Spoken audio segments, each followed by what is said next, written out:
Sejam muito bem-vindos e bem-vindas ao Maiverso. Eu demorei muito para falar essa frase de novo, mas se você está ouvindo isso é porque eu finalmente decidi apertar o botão de gravar, mas principalmente o de publicar. Esse episódio para mim é um episódio de reestreia, de recomeço, mas ele não é um recomeço que vem de uma resolução, de uma coisa bonita, romantizada. Eu sinto que ele vem de um lugar de frustração. Eu parei o podcast, eu desisti desse projeto que eu demorei tanto tempo para conseguir idealizar, entender o que eu queria, como eu queria. E não foi por falta de tempo, não foi porque o meu microfone quebrou, porque alguma coisa aconteceu, foi por medo. Eu me senti eu senti um incômodo assim muito grande, uma sensação de inadequação mesmo. Então hoje eu queria muito que a gente conversasse sobre essa insegurança, como ela me atravessou, como foi esse processo de eu desistir, de eu voltar. Então é isso. Vamos pegar um cafezinho e hablar. Então, quando eu comecei a investigar o porquê de eu ter parado, o que eu estava sentindo, eu comecei a entender, a perceber que não era medo do julgamento alheio. Eu não estava exatamente com medo das pessoas não gostarem, ou delas reclamarem, ou delas não se identificarem. Eu comecei a entender que era sobre mim, que era uma coisa mais profunda do que só medo de ser julgada. Eu entendi que a minha insegurança ela estava diretamente ligada a esse medo de ser vista.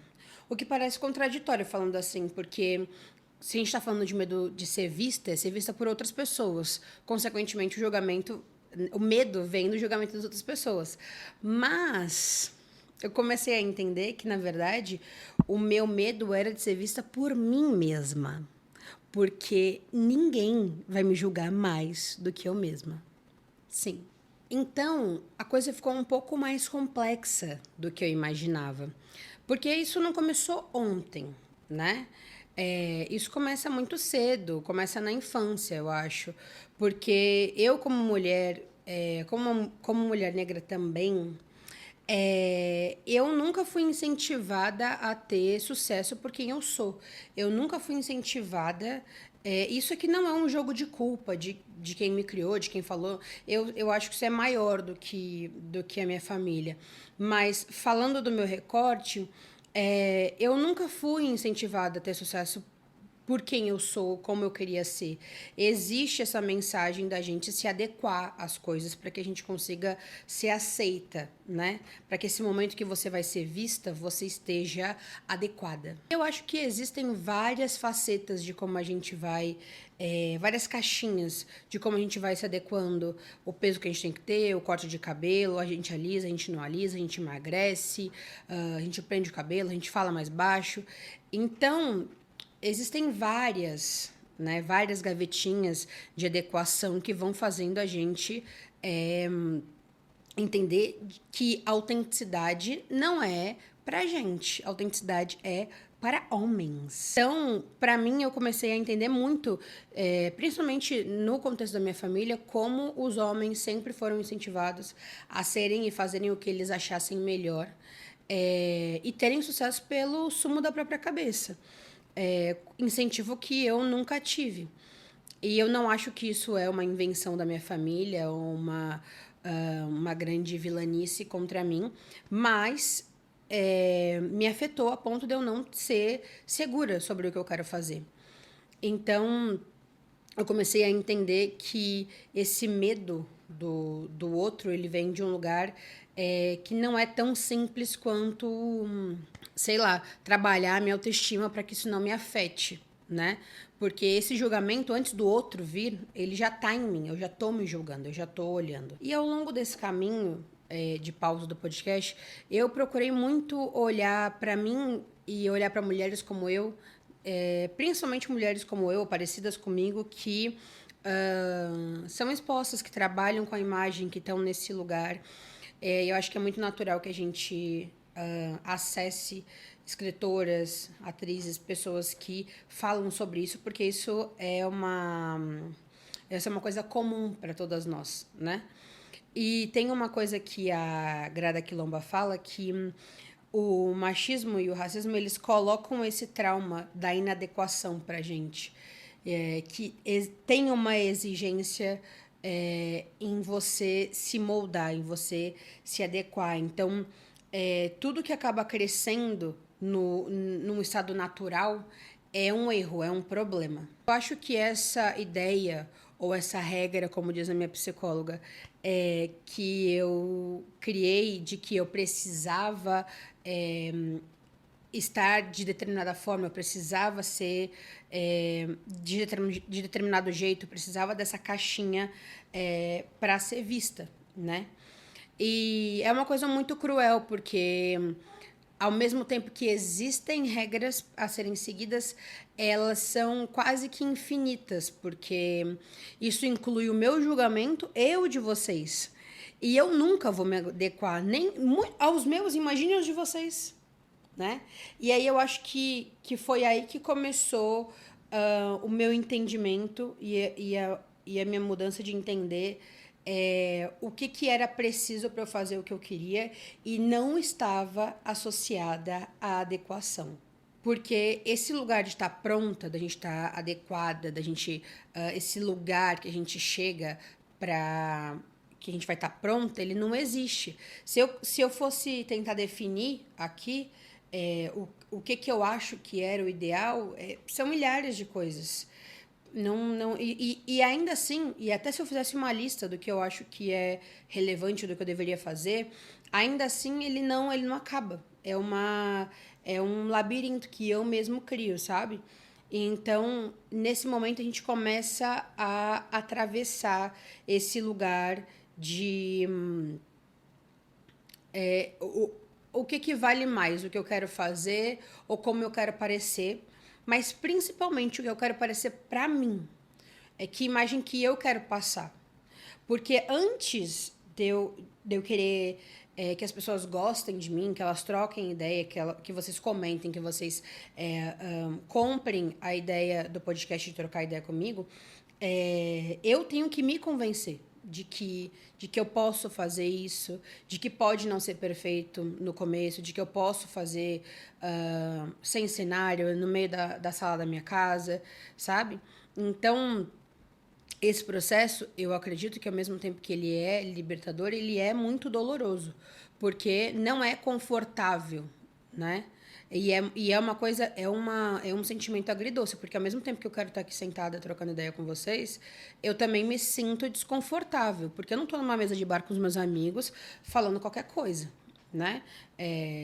Isso foi editado, né? Eu tô maquiada, eu arrumei meu cabelinho, eu tô belíssima, mas existe um contraponto entre a naturalidade e o posado, né?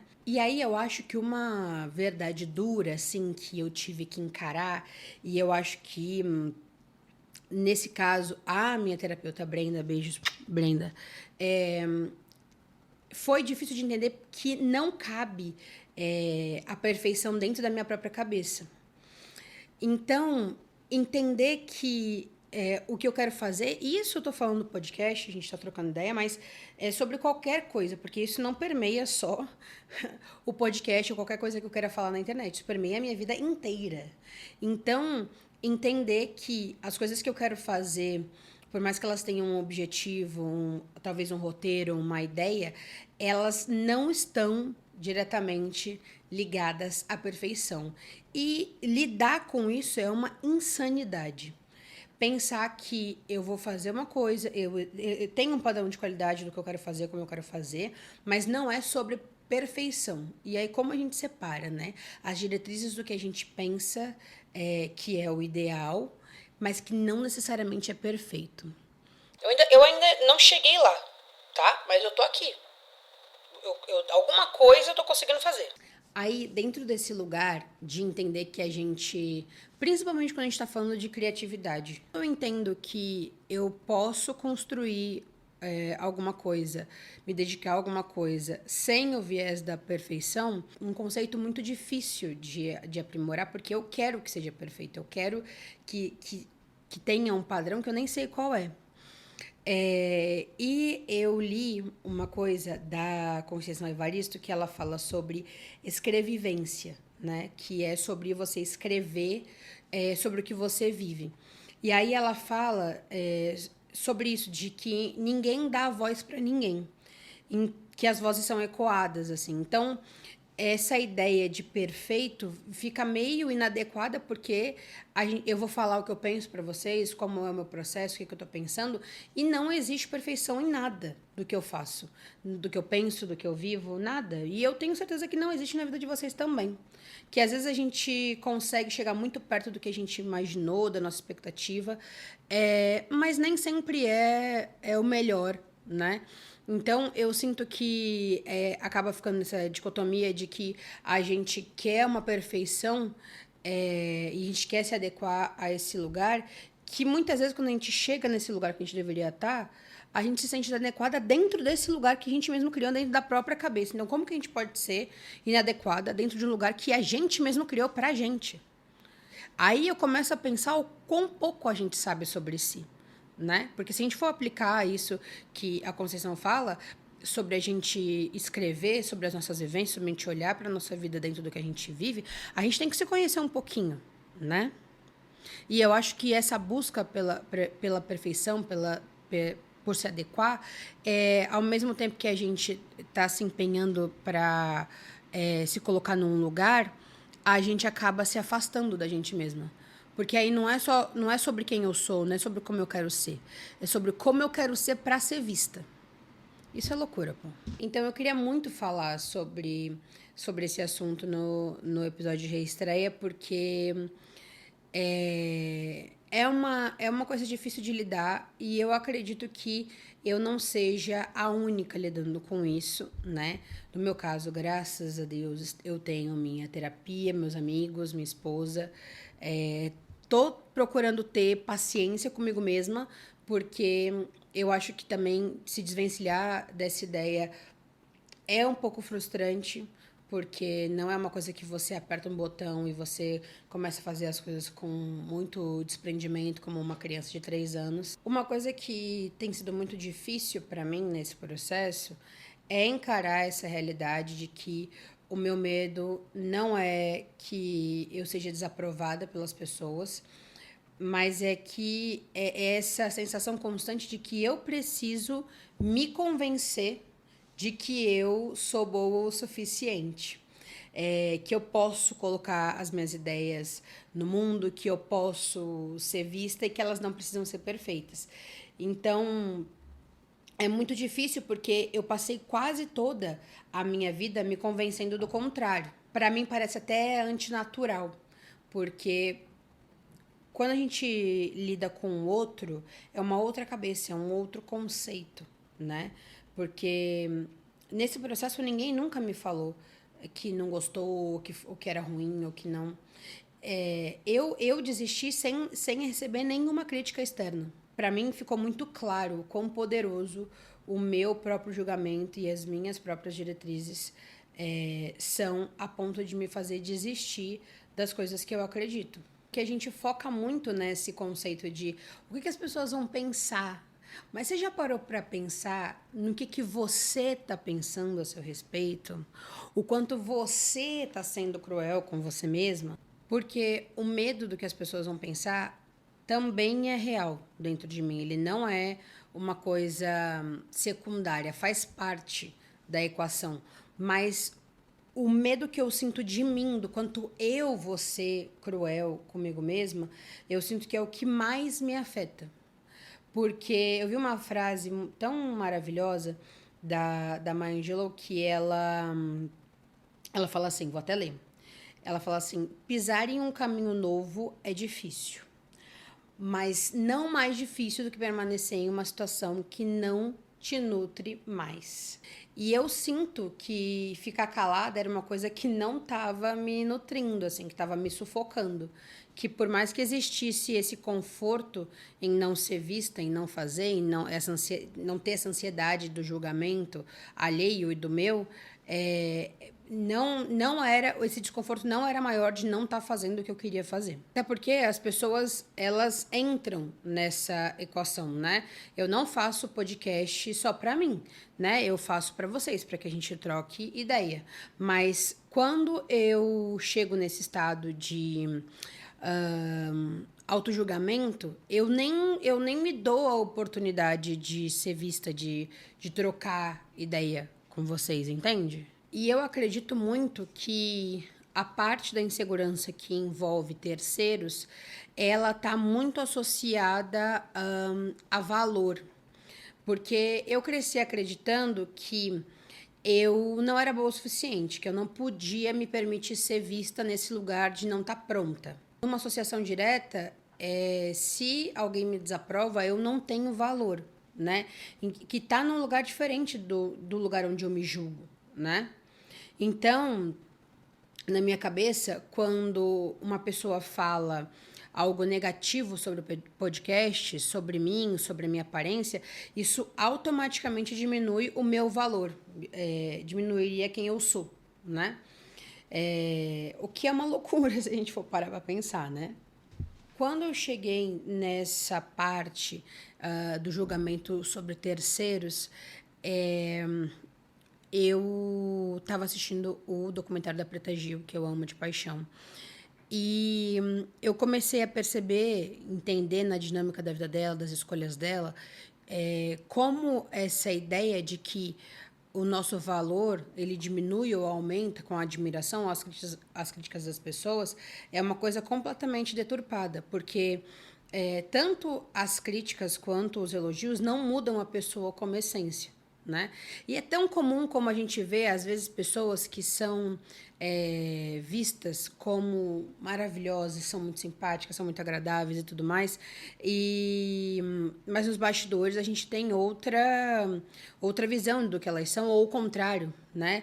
São vistas como antipáticas, como pessoas ruins, como pessoas que não são boas de conviver, e na verdade não é nada disso, porque a validação ou a crítica externa não muda quem a gente é. Então, quando eu assisti o documentário, ficou muito claro como a Preta foi atrás do que ela queria, do que ela acreditava e se cercou de pessoas que ela amava, que amavam ela e que impulsionavam ela, porque isso era parte de quem ela é. A generosidade, o talento, a vontade de fazer as coisas que ela queria estava nela. Independente das críticas, independente do que as pessoas estavam falando, porque foi um processo difícil. A gente vê no documentário como ela foi atacada, como ela foi diminuída, desacreditada no processo dela com a música. E isso não mudou ela, quem ela era. Existe até uma certa sintonia entre as pessoas que participam do documentário, tanto os amigos mais íntimos quanto amigos digo amigos que a gente não são tão conhecidos pra gente quanto pessoas mais famosas, que existe algo sincronizado em relação a quem ela era, a generosidade dela, o valor dela não estava associado ao que as pessoas pensavam dela. Então, eu sinto que isso me deu muita clareza, muita força de ir atrás do que eu quero.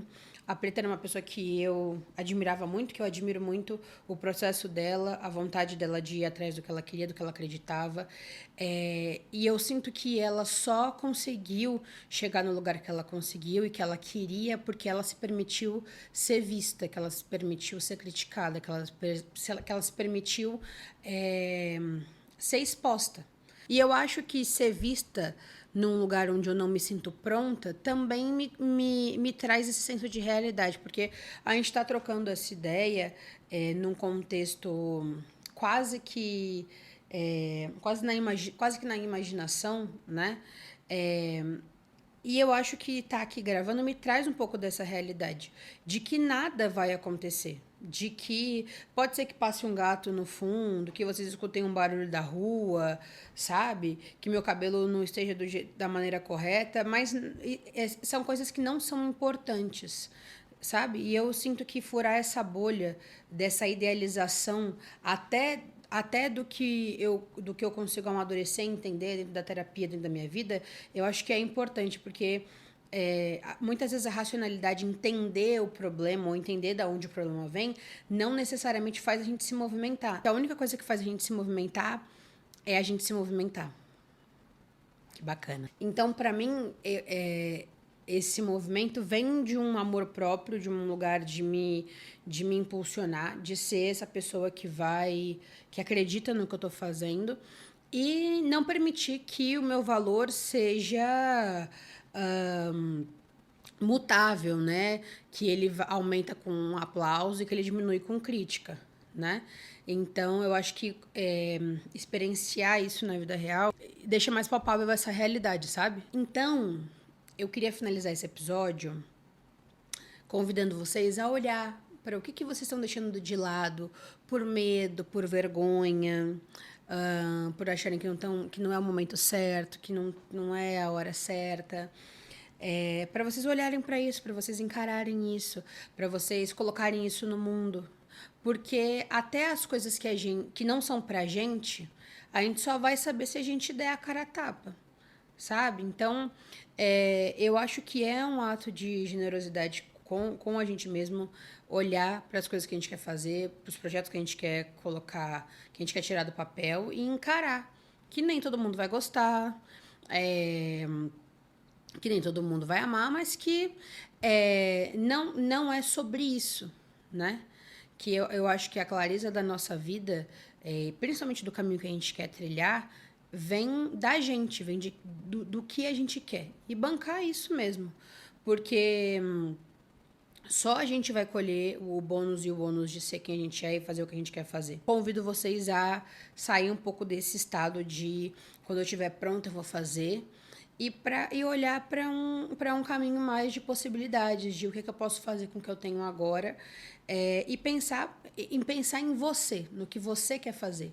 Porque a gente só vai ter a oportunidade de aprimorar o que a gente quer fazer se a gente começar a fazer, né? Provavelmente, esse podcast eu também não posso falar para vocês que tá tudo resolvido, que eu nunca mais vou parar, mas numa realidade, que é a realidade que eu quero,